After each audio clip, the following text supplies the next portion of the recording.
bersatu di dalam doa. Ya Tuhan Allah Bapa kami yang maha baik, kami mengucap syukur kepadamu karena pada hari ini Engkau mengumpulkan kami di rumah-Mu yang kudus ini. Terima kasih untuk kasih setia dan pemeliharaan-Mu yang tidak pernah berhenti di dalam kehidupan kami. Pada saat ini Tuhan, kami hendak mendengarkan sebagian daripada firman-Mu. Bukalah hati, pikiran, dan seluruh kehidupan kami, agar kami bukan hanya sekedar mendengarkan firman-Mu, melainkan menghidupi firman-Mu dalam kehidupan kami sehari-hari. Ya Roh Kudus, pimpinlah kami, agar firman ini tidak hanya kami dengar saja, tetapi boleh menjadi berkat, penghiburan, dan juga teguran bagi hidup kami. Di dalam nama anak-Mu Tuhan Yesus Kristus kami berdoa dan mengucap syukur. Amin. Amang, Inang, serta seluruh jemaat yang dikasihi oleh Tuhan, mari kita bersama-sama mendengarkan pembacaan firman Tuhan yang tertulis di dalam kitab Mazmur 50, ayatnya yang ke-7 sampai dengan ayatnya yang ke-15. Kitab Mazmur 50 ayatnya yang ke-7 sampai dengan ayatnya yang ke-15. Di sini saya akan membacakannya untuk kita semua dengan judul perikop ibadah yang sejati. Dengarlah hai umatku, aku hendak berfirman, hai Israel. Aku hendak bersaksi terhadap engkau, akulah Allahmu, Allahmu. Bukan karena korban sembelihanmu aku menghukum engkau, bukankah korban bakaranmu tetap ada di hadapanku? Tidak usah aku mengambil lembu dari rumahmu atau kambing jantan dari kandangmu, sebab punyakulah segala binatang hutan dan ternak di bukit-bukit. Aku kenal segala burung yang ada di gunung, dan apa yang bergerak di padang adalah dalam kuasaku. Jika aku lapar, tidak usah kukatakan kepadamu, sebab punyakulah dunia dan segala isinya. Daging jantan akankah aku makan, atau darah kambing jantankah aku minum? Persembahkanlah syukur sebagai korban kepada Allah, dan bayarlah nazarmu kepada Yang Maha Tinggi. Berserulah kepadaku pada waktu kesesakan, aku akan meluputkan engkau, dan engkau akan memuliakan aku. Demikian pembacaan firman Tuhan pada hari ini. Maka berbahagialah setiap orang yang mendengarkan firman Tuhan, memeliharanya dan melakukannya dalam kehidupan sehari-hari. Amin. Shalom Aka Amang, Inang, Dohot Suder, Wasni HKBP, Pos Pelayanan Surfana, Cikupa Letare. Halo. Horas Maji Tasalutna. Horas. Aka Damang, Dohot Dainang. Ada sebuah pepatah yang mengatakan, tak kenal maka tak sayang. Oleh karena itu, Aka Amang, Inang, sebelum kita bersama-sama dalam merenungkan firman Tuhan hari ini, maka izinkan saya terlebih dahulu memperkenalkan diri saya.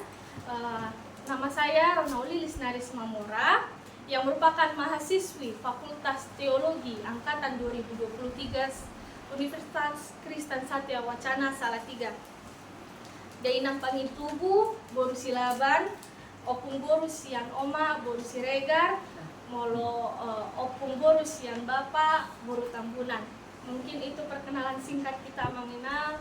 Kalau mau lebih tahu lebih jelas, mungkin setelah ibadah kita bisa berkenalan lebih jauh.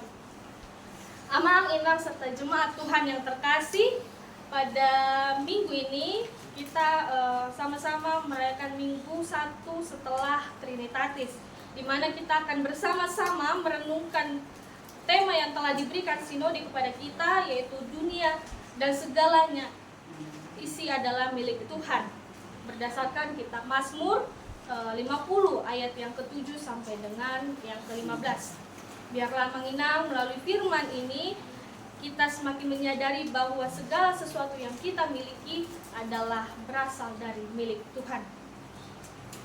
Amang, Inang, serta jemaat yang terkasih, kalau kita perhatikan dalam kehidupan kita saat ini, hampir setiap harinya kita selalu disibukkan dengan berbagai macam urusan.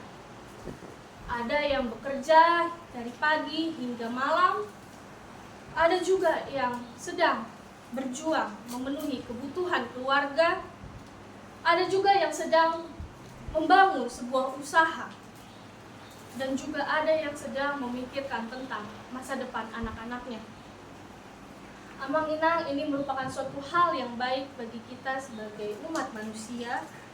Namun di tengah berbagai pencapaian kita, terkadang kita seringkali lupa, Amang Inang, bahwa segala yang kita usahakan itu adalah miliknya Tuhan.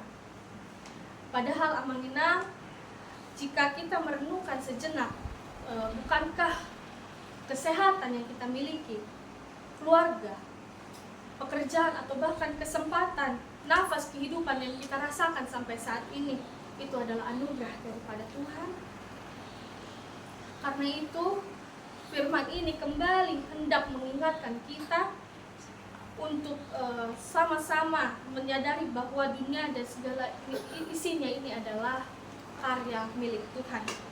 Seringkali juga persoalan ini bukan hanya karena kita tidak percaya kepada Tuhan, tetapi kita sering melupakan, melalaikan bahwa Tuhanlah segala sesuatu yang memiliki dunia ini. Dan ketika manusia merasa dirinya sebagai pemilik, maka ia pun juga sangat mudah melupakan bahwa sang pemilik yang sesungguhnya adalah Tuhan. Tetapi ketika kita menyadari bahwa ini berasal dari Tuhan, maka hati kita pasti akan dipenuhi dengan rasa syukur dan juga kerendahan hati. Maka dari itu Amang Inang, sebelum kita kembali jauh memahami konteks Alkitab ini, kita perlu memahami sedikit latar belakang dari nats tersebut. Kitab Mazmur ini merupakan kitab yang ditulis oleh Asaf. Asaf ini adalah salah satu pemimpin umat dalam pada masa zaman Raja Daud, yang secara khusus Amang Inang, ia memimpin umat dalam penyembahan kepada Tuhan. Nah, melalui mazmur-mazmurnya ini, Asaf tidak hanya sekedar mengajak umat untuk memuji Tuhan, tetapi juga mengingatkan mereka untuk selalu hidup sesuai dengan kehendak Tuhan. Berbeda dengan banyak mazmur yang lainnya yang berisi dengan pujian, ucapan syukur, ataupun doa, dalam Mazmur 50 ini kita melihat bahwa Allah itu ditampilkan sebagai hakim yang memanggil umatnya untuk datang menghadap Tuhan. Tuhan yang di sini yang dimaksud adalah seolah yang sedang melakukan sidang dan juga memanggil para umatnya untuk mendengarkan apa yang ingin Tuhan sampaikan. Yang menariknya Amang Inang, ketika Tuhan berbicara kepada Israel, ternyata itu teguran bukanlah bangsa-bangsa lain, melainkan umat pilihannya sendiri. Nah, kenapa demikian? Karena pada waktu itu kehidupan di sana, ibadah bangsa Israel terlihat sangat baik dari background luar. Namun terkadang mereka tetap datang beribadah, tapi tujuan mereka mulai melenceng Amang Inang. Tetapi saat itu Tuhan tidak hanya melihat sesuatu yang berbeda ini, tapi Tuhan mau melihat hati mereka. Di balik kerajinan beribadah itu, perlahan-lahan muncul cara berpikir yang keliru. Mereka mulai menganggap bahwa korban yang mereka persembahkan itu adalah sesuatu yang paling dibutuhkan oleh Tuhan. Seolah-olah semakin banyak korban yang diberikan, maka semakin besarlah jasa mereka di hadapan Allah, yang mengakibatkan ibadah mereka itu bukan hanya kehilangan sebuah makna, tetapi mereka hanya fokus mencari kesibukan tentang persembahan tersebut. Karena itu Amang Inang, di dalam ayatnya yang ke-9 sampai dengan yang ke-12, Tuhan berkata bahwa Ia tidak memerlukan lembu dari kandang mereka atau bahkan kambing dari ternak mereka. Bahkan Tuhan menegaskan bahwa segala binatang yang ada di hutan, segala hewan yang ada di gunung, bahkan dunia ini adalah milik Tuhan. Di dalam ayat yang ke-12 Amang Inang, kalau kita lihat itu ada ayat yang sangat penting, di mana ada kalimat yang berbunyi, punyakulah dunia dan segala isinya. Nah, jika kita artikan ini Amang Inang ke dalam bahasa Ibrani, kata ini berarti meloa, yang berarti kepenuhan ataupun segala sesuatu yang memenuhi bumi. Nah, jadi yang dimaksud di sini Amang Inang bukan hanya sekedar tanah, gunung, laut ataupun hutan, tetapi seluruh kehidupan yang ada di dalamnya. Itulah semua kekayaan alam, itu kepemilikan Tuhan Amang Inang. Nah, kalau kita renungkan Amang Inang, teguran Tuhan kepada Israel ini sebenarnya juga sangat relevan bagi kehidupan kita saat ini. Terkadang kita sangat rajin untuk datang beribadah. Kita sangat rajin memberikan persembahan tanpa kita sadari bahwa kita berpikir ini adalah sebuah kekuatan kita sendiri, sampai kita pun juga lupa bahwa pekerjaan yang kita jalani atau mungkin usaha yang sedang kita bangun, kesehatan yang kita miliki sampai saat ini adalah hasil dari kekuatan kita. Bahkan nafas pun yang kita rasakan, kita sering merasa bahwa itu adalah kemampuan kita sendiri.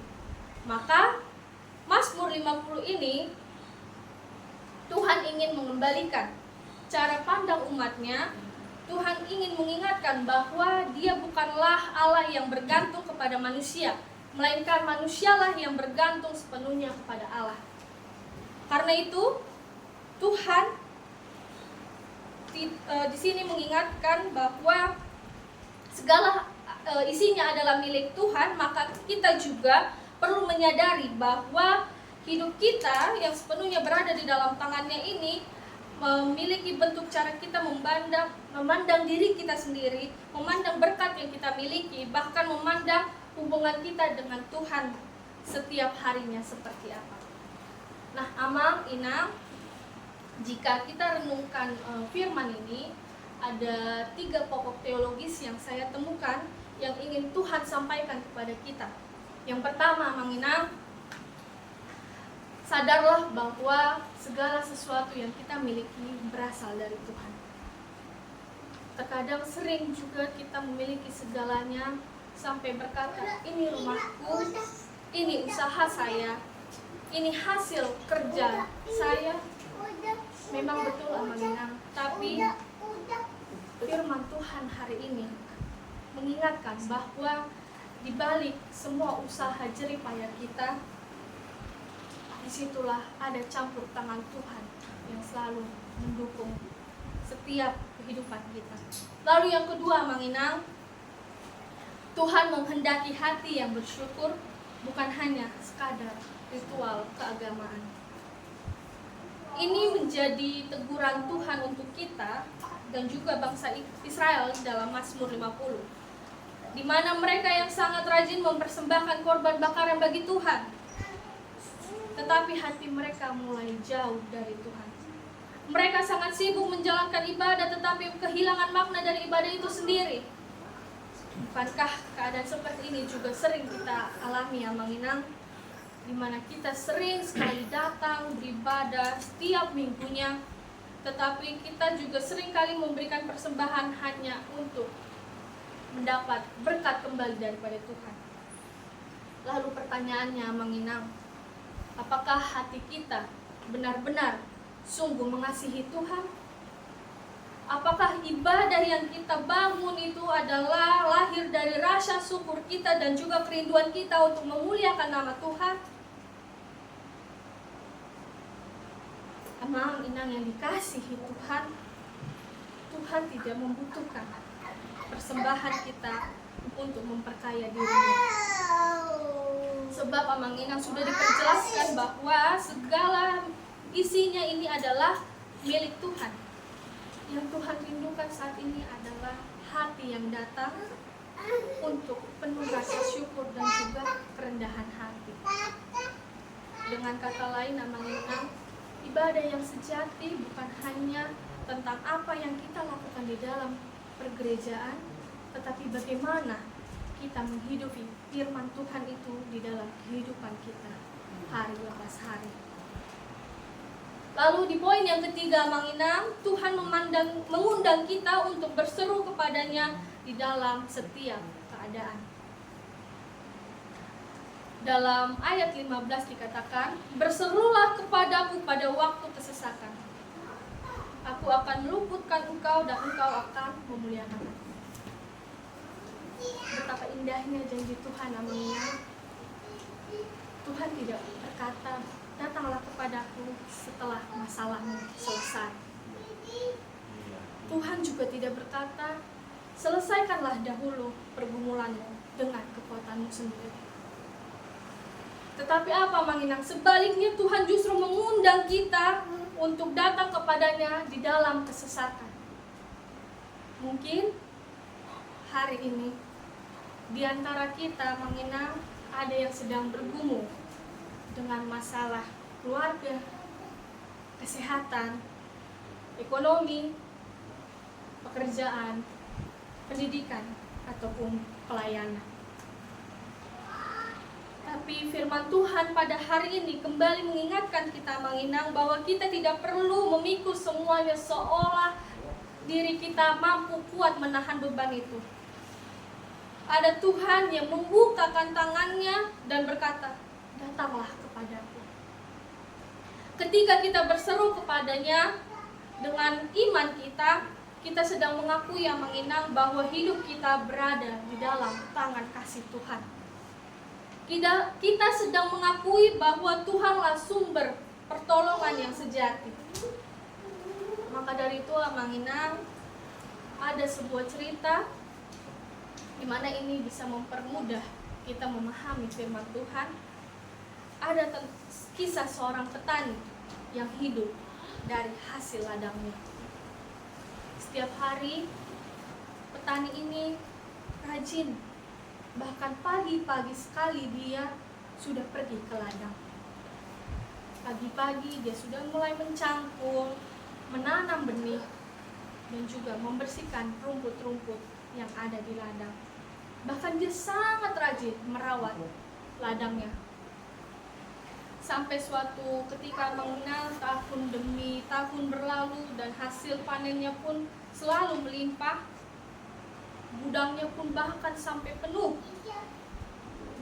Dan kehidupan si petani ini pun cukup berkecukupan dari usahanya yang selalu berkembang.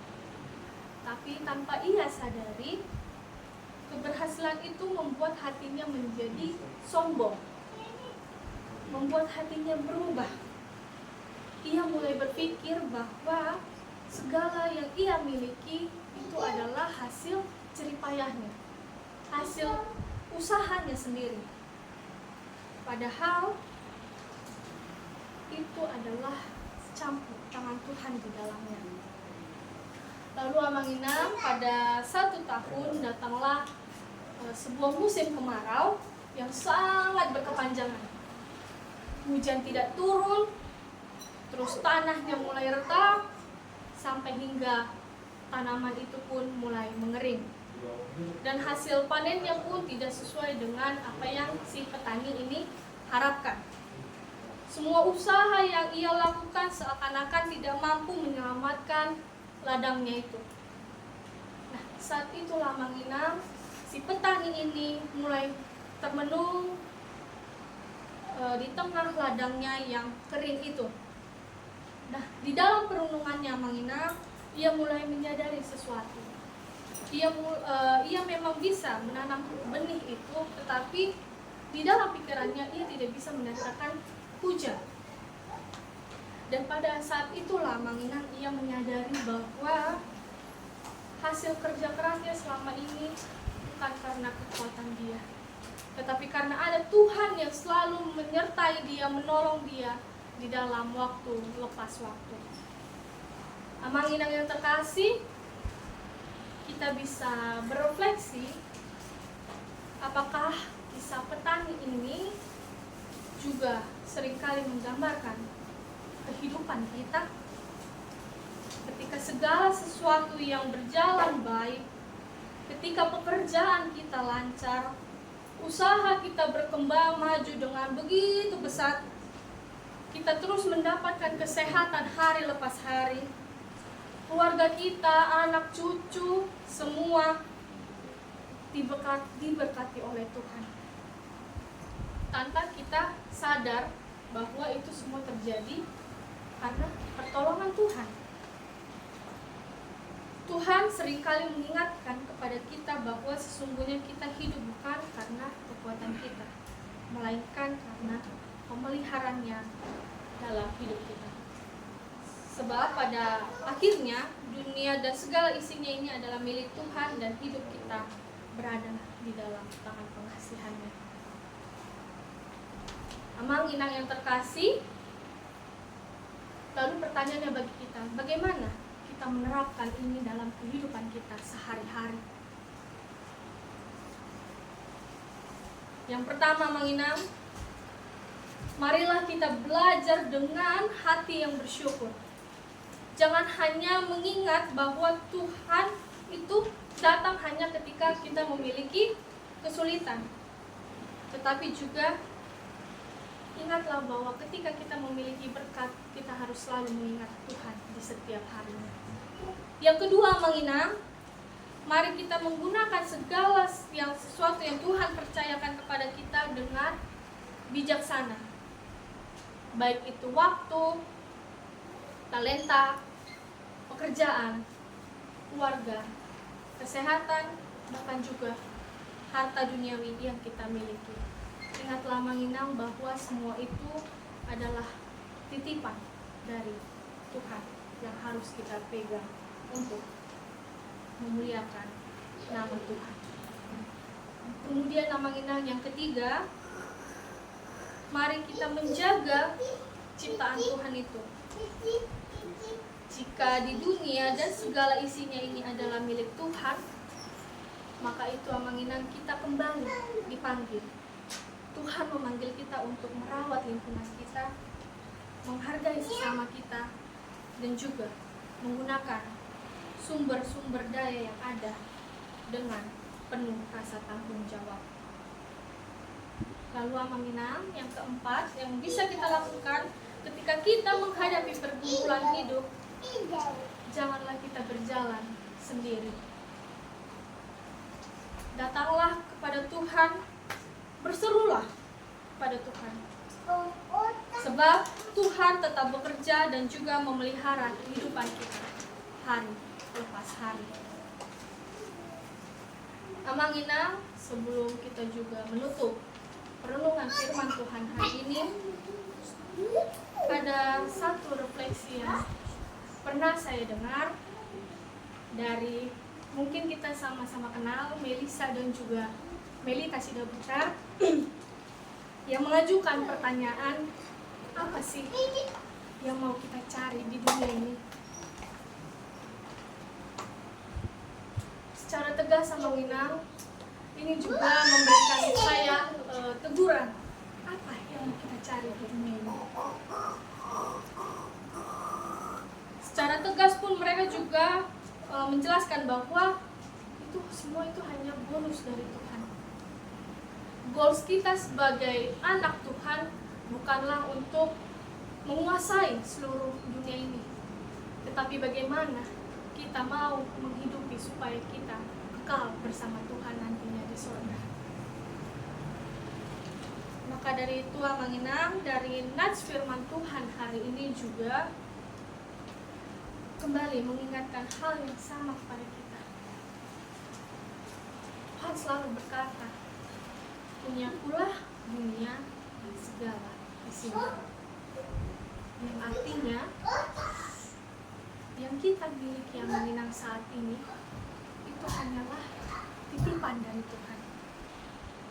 Kita boleh bekerja keras, kita boleh mengusahakan sebagai macam cara, kita boleh memiliki banyak rencana, kita boleh memiliki banyak sekali rancangan-rancangan, tetapi kita tidak boleh lupa bahwa segala hal yang kita miliki saat ini itu adalah bonus, itu adalah titipan dari Tuhan, yang mungkin saat kita kembali nanti kepada Tuhan itu tidak akan kita bawa.